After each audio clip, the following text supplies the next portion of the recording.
You can hear it right here. That's me screaming because the guy in the striated sweater thing is reaching underneath my visor and trying to gouge out my eye with his thumb.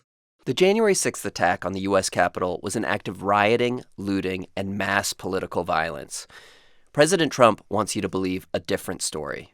They were there with love in their heart. I call them the J6 hostages. It was a beautiful day. I pardon J6 people who were assaulted by our government.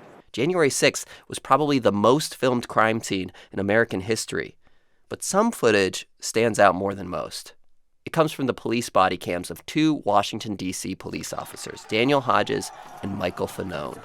They both experienced some of the most intense violence on January 6th, defending a tunnel into the U.S. Capitol from a mob of armed rioters trying to get inside. So as the president is trying to rewrite the history of what happened to them on tape, I sat down with Hodges and Fanone, and we watched that footage together, beat by beat.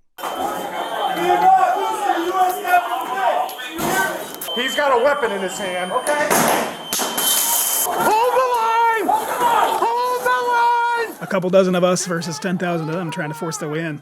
Every time one of us couldn't take it anymore, we fell to the back, and they did the same for them, but we're going to run out of steam a lot sooner than they will because they have essentially unlimited reinforcements.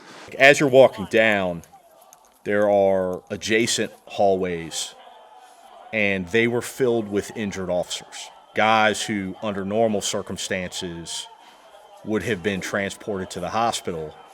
It's just not a scene that I had ever experienced in 20 years of inner city policing. And, I work narcotics. I've seen a few things. The Department of Justice determined that approximately 140 police officers were injured in the January 6th attack on the Capitol. Many officers said in testimony that they believed they could have been killed, and several said that the injuries would affect them for the rest of their lives.